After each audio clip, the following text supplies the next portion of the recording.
Uma das tarefas mais difíceis do ser humano é identificar onde exatamente ele precisa mudar. Sabe por quê? Porque com uma pessoa a gente tem um comportamento, com outra pessoa nós temos um outro comportamento, em casa nós temos um outro comportamento, e as pessoas vivem vidas como vida de artista, como vida de cantores.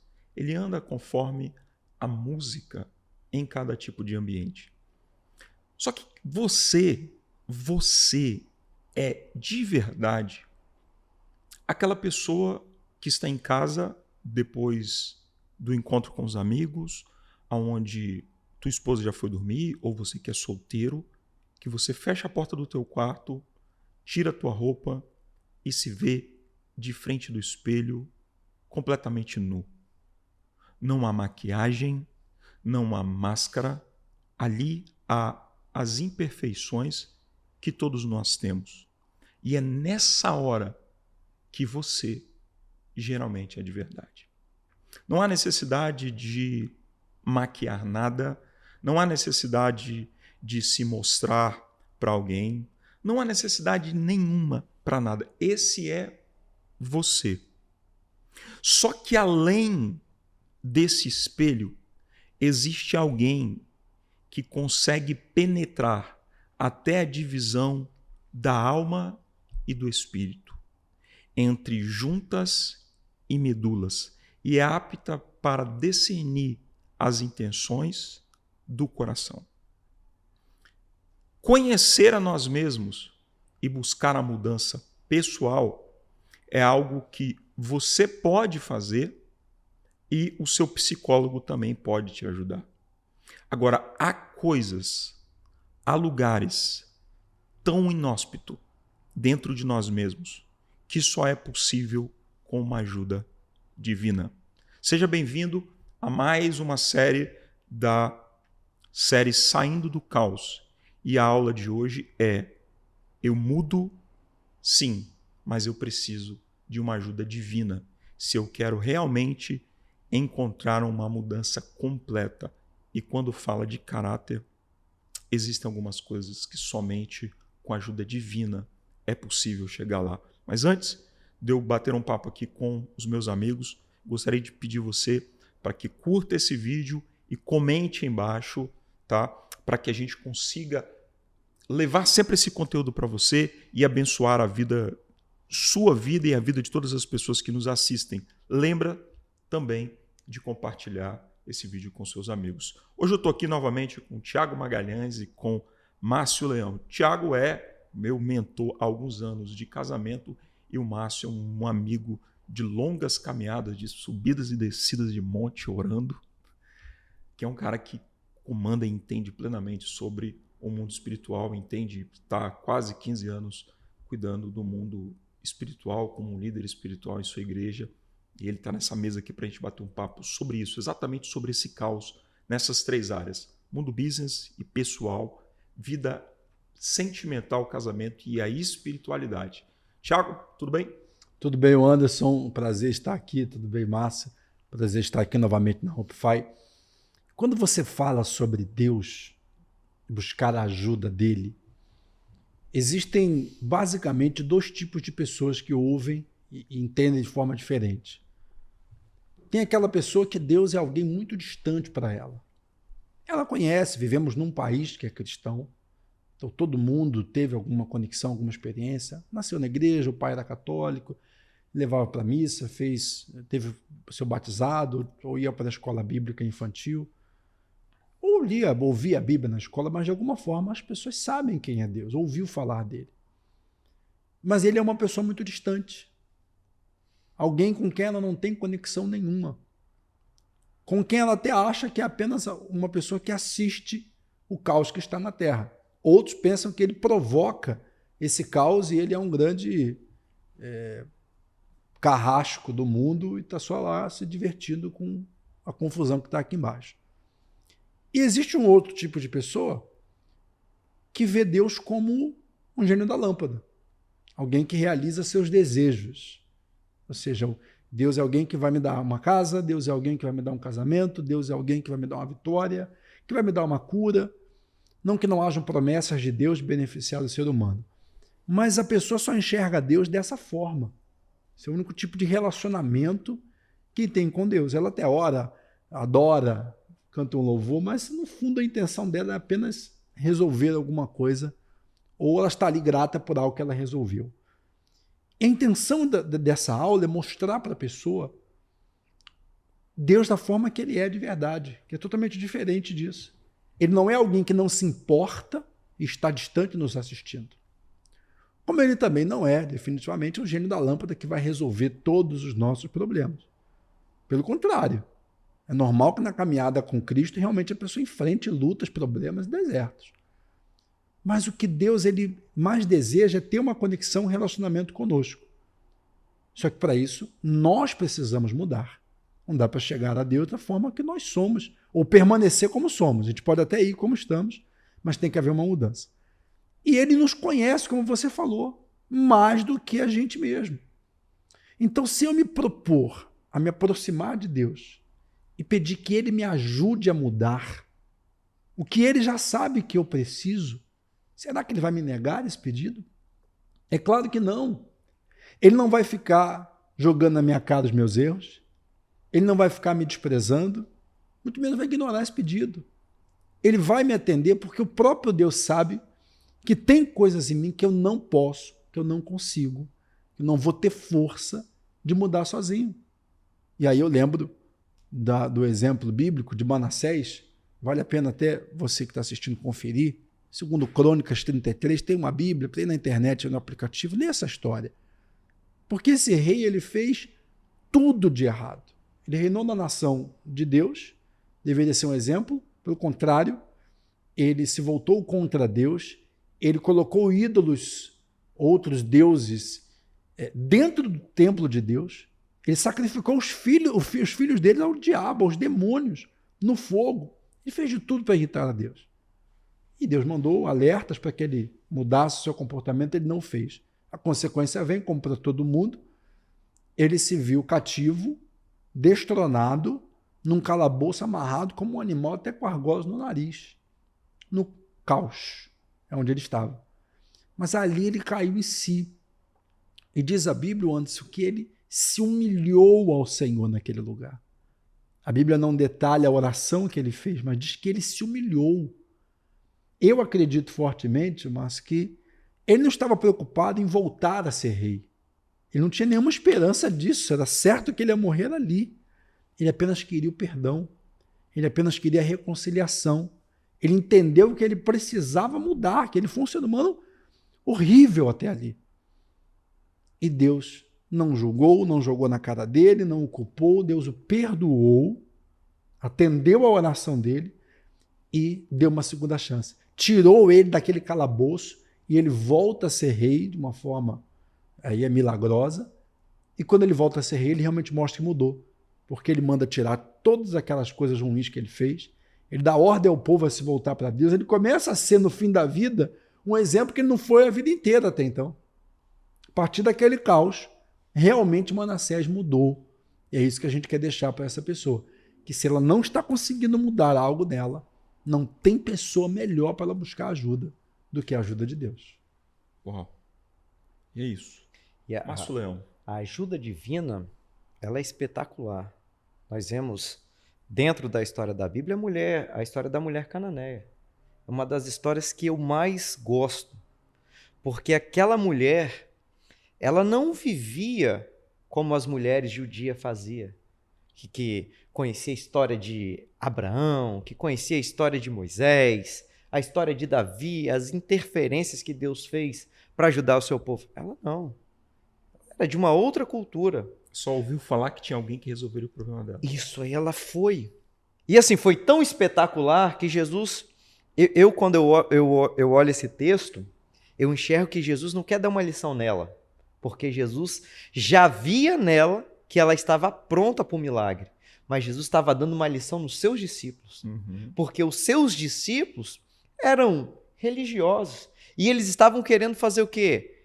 Tira ela daqui, ela está incomodando. Porque é assim, quando você está à busca de algo, Às vezes você vai incomodar, mas aquela mulher, ela tinha um objetivo. E ela falou assim, ó, eu só saio daqui depois que eu conquistar aquilo que eu vim. E ela foi gritando a Jesus até o momento que Jesus parou. O problema dela era o quê? Era a filha que estava em casa, miseravelmente, esse é o termo que a Bíblia diz, endemoniada. Não iria resolver com dinheiro, não iria resolver com medicamento. O problema dela só iria resolver com uma palavra de Jesus. E ela insiste, Jesus dá uma palavra dura para ela, dizendo, não é lícito que eu tire o pão para dar para os cachorrinhos. E ela falou, mas Senhor, os cachorrinhos comem das migalhas que caem da mesa do seu Senhor. Ela se humilhou. Aí Jesus disse, grande é a tua fé, mulher. Vai e seja feito como tu queres. Quando aquela mulher chega em casa, o milagre estava declarado. Então eu vejo que tem situações da vida que não tem dinheiro, que não tem medicina. É só a ajuda divina que vai te tirar do caos. Um exemplo extraordinário também que eu amo, né, que nos dá força, é a história de José. José dorme no palácio, José dorme no calabouço e acorda no palácio. Isso é extraordinário. Ele nunca, com as suas capacidades, com a sua capacidade, ele nunca ia conseguir chegar naquele cargo. Ali foi interferência divina, ajuda divina para a vida dele. Tiago tem um livro, no livro de Tiago, tem um dos versículos que mais impactam a minha vida, porque é uma aplicação pessoal. A Bíblia diz o seguinte, ó, fique alegre quando sobrevier sobre você grandes tribulações. Como assim eu vou ficar alegre se eu estou passando por grandes problemas? Como que eu posso ficar alegre? Spurgeon fala algo sensacional sobre isso. Ele diz que o texto de Tiago é como se essas provações, essas tribulações, esse caos que essa pessoa está enfrentando, é como se fosse barro, vasos completamente negros, mas que dentro estão cheios de ouro. E quando você pega esse texto, você pega essa frase de Spurgeon, a gente começa a ver o método de Deus para mudar o nosso caráter. Por isso que eu preciso ficar alegre quando eu estou num caos, quando eu estou enfrentando um caos. Eu preciso ter essa alegria, porque é o momento do treinamento. A gente precisa entender que o método de Deus, olha o que ele fez na vida de José. O treinamento de Deus, a forma como Deus muda caráter e Deus nos faz crescer, o método dele é empírico. Nós vamos passar por aquilo ali. Por exemplo, ó, eu separei um texto aqui. Romanos 5 e versículo 3. Profundo esse texto. Se eu peço a Deus, eu entendi que eu sou impaciente. Já anotei lá, minha mulher falou, olha, você não tem paciência. Os meninos do escritório falaram, cara, você é impaciente. Você pode pedir a Deus. Como é que Deus vai te dar paciência? Vai produzir em você. Eu vou ler o texto aqui, ó. Romanos capítulo 5 e versículo 3 diz assim, não somente isso, mas também nos gloriamos nas tribulações. Mesmo no papo de Tiago. Sabendo que a tribulação produz a paciência. Você está em casa pedindo a Deus paciência, Deus vai te dar uma coisa top, chamada tribulação. Você vai passar por essa tribulação e no final você vai ser um cara paciente. Você quer ser igual a Jó? Então, você vai passar pelo mesmo caminho que Jó passou. Agora, o texto de Tiago diz o seguinte, ó, isso aqui é incrível. Ele fala assim, que quando você passar por essas tribulações, peça a Deus sabedoria e ele dará de forma deliberada. Não existe, boa parte da Bíblia, quando a gente fala sobre aquilo que Deus vai fazer, existe algumas questões que são condicionadas. Deus perdoa? Perdoa, mas assim como nós perdoamos os nossos devedores. Perdoa, mas eu tenho que fazer minha parte. Existem várias questões na Bíblia que são condicionadas. Esse texto de Tiago não tem condicionantes. Ele diz o seguinte, ó, peça a Deus, só tem uma condição, não duvide. Aí tem um cara na Idade Média que fala um negócio incrível, ele fala assim, ó, se quando você pedir sabedoria a Deus, você duvidar, é como se você estivesse olhando, é como se você virasse para o seu pai, Márcio, eu não sei, eu não acredito que você já tenha feito isso, você virar lá pro João Batista Leão. É isso aí. Né, um pastorzão de anos, e virar para ele, olhar e apontar o dedo para ele e falar assim, pai, você não tem palavra. Esse cara na Idade Média, eu não lembro o nome dele, John Greal, acredito que foi John Greal que escreveu isso. Ele fala o seguinte, o momento que Deus fala, me peça sabedoria, e você duvida, é como se você virasse para Deus e dissesse assim, Deus, você não tem palavra. Porque você disse que se eu pedisse a você sabedoria, você ia me dar e você não me deu. Ele fala o seguinte, aquele que pede sabedoria e duvida é um homem que tem dois pensamentos. Ora ele crê, ora ele não crê. Aí ele é semelhante às ondas do mar. Uma hora está aqui, uma hora está embaixo. Então, se eu entendo que eu preciso de mudança e existem coisas em mim, e eu olho para Deus e falo, Deus, isso aqui eu não consigo resolver. Tem coisas que a gente não vai conseguir resolver. Mas quando eu olho para Cristo, o caos que eu estou vivendo, a situação que eu estou vivendo, e eu olho para Ele e eu entrego nas mãos dEle, eu preciso entregar e confiar plenamente que Ele vai resolver. Tem uma história que eu acho impactante, Tiago, e é você que está nos assistindo, é a história de Daniel. No capítulo 2 do livro de Daniel, vai registrar uma história extraordinária. O rei tem um sonho e ele quer a interpretação do sonho. O problema é que ele não lembra o sonho. Imagine, você sonha e você fala para o pessoal lá da sua casa, eu sonhei e eu quero a interpretação do sonho, só que eu não sei o que eu sonhei.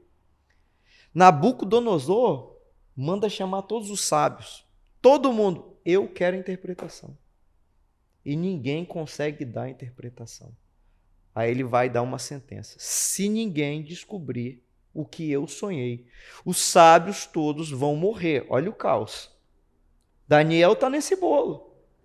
Aí Daniel chama os seus amigos e ele vai pedir a revelação. Ali era ajuda divina. Só a ajuda divina ia mudar. E aí eu quero dizer para você que está nos assistindo que a ajuda divina tem um propósito. Forjar o seu caráter e engrandecer o nome de Deus. Uau. Vou ler um texto aqui. É forte, Jesus. Vou ler um texto forte, aqui que é pai. extraordinário. Quando Daniel e ele vai orar com seus amigos, Deus dá a revelação. Ele chega diante do rei e ele começa a falar a revelação. Ele começa a contar o sonho. Aí o rei lembra. E o rei vai falar bem assim, é isso aqui. E Daniel dá a revelação do sonho. Aí o rei faz o quê? Você é um sábio. Você é um homem de Deus.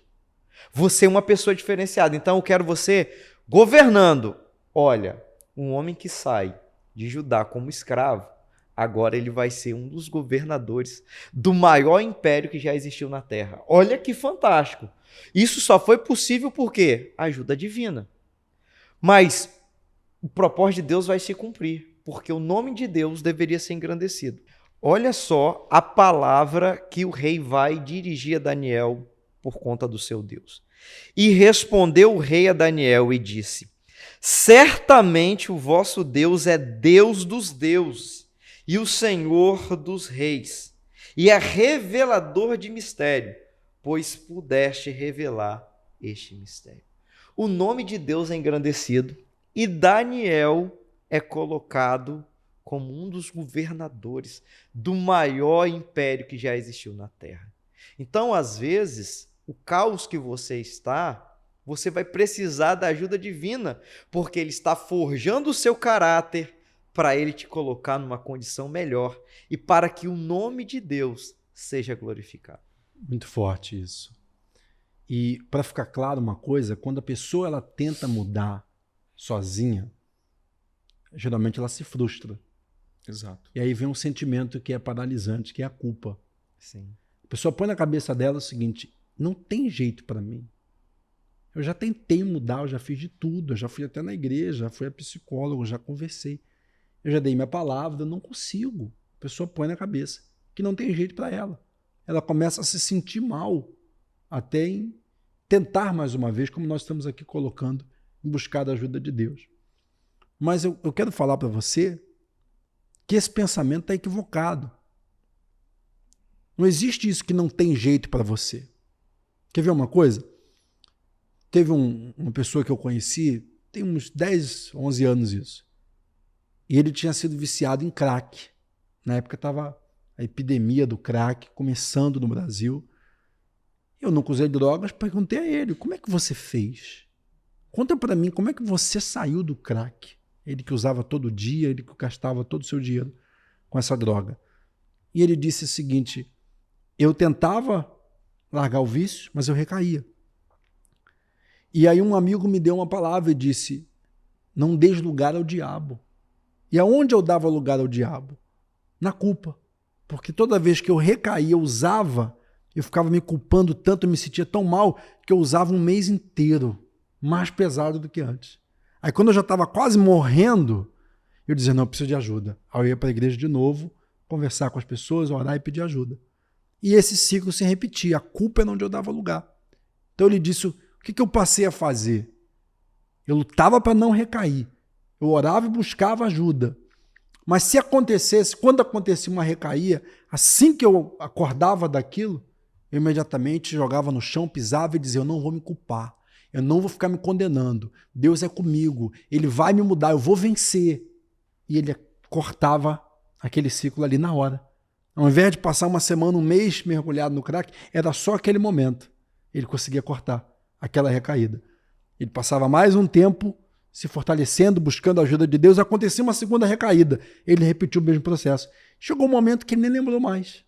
Passou 6 meses e disse: poxa, a última vez que eu usei foi 6 meses atrás, e ele não sentia mais vontade. Deus fez a mudança.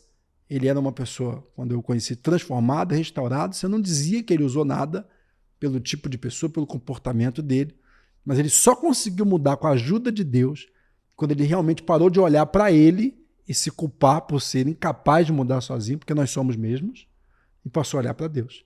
A misericórdia e o poder que ele tinha de fazer essa transformação pessoal. Olha, eu acho que nada mais toca Deus. Acho que não tem nada em Deus, nada que possa tocar mais o coração de Deus quando eu busco a Ele para que mude a mim mesmo, para me servi-lo melhor.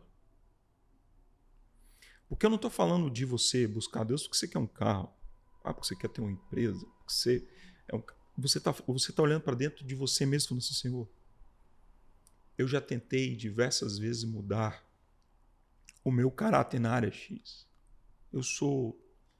Eu amo a minha esposa, mas eu não consigo parar de olhar para outra mulher. Olha, meu coração é muito inclinado para o dinheiro. Eu preciso, eu não consigo, eu traio. Então ele começa a olhar para dentro dele e dizer assim: olha, eu já fiz de tudo. Eu já fui no psicólogo, eu já participei de curso de inteligência emocional, eu já viajei para Israel, eu não sei o que fazer. O que eu sei é que o que eu faço e como eu ajo, eu desagrado a ti. Muda o meu interior. examine a mim. Eu não lembro um versículo que Davi diz sobre esquadrinhar o coração. Não vou lembrar o versículo, depois a gente coloca aqui na legenda. Mas é mais ou menos isso. Sabe, o desejo que eu tenho de mudar a mim mesmo e eu não sei como faço. O que eu não quero mais continuar errando e falhando. Nem com Deus, nem com minha esposa, nem com os meus sócios, nem com a sociedade. Eu não quero mais. Eu não quero mais viver nessa vida lá de procrastinação e cavando o meu próprio caos. E a tarefa que eu deixo para você que está em casa é justamente essa. Sabe? Peça a Deus que Deus mostre para você aonde você precisa mudar. E peça a Ele sabedoria para lidar com isso. Porque se você conseguir lidar com isso, eu tenho certeza que a sua vida vai ser outra. Que aquilo que é natural, que cabe a você fazer, você vai conseguir avançar. Agora, aquilo que cabe a Deus fazer, você vai começar a entregar na mão dele, para que assim nós possamos alcançar uma mudança de vida. Que Deus em Cristo Jesus abençoe sua vida. Por mais, obrigado pela sua disposição em nos ouvir. E eu tenho certeza que grandes mudanças e grandes testemunhos nós vamos ouvir através de cada um de vocês. Que Deus em Cristo Jesus os abençoe e até a aula de amanhã. A aula de amanhã eu preciso, se o homem constrói durante a vida inteira, eu estou me construindo, eu preciso Calma, aula de amanhã eu falo para você qual é a próxima etapa nessa caminhada na saída do caos. Que Deus em Cristo Jesus os abençoe e até amanhã.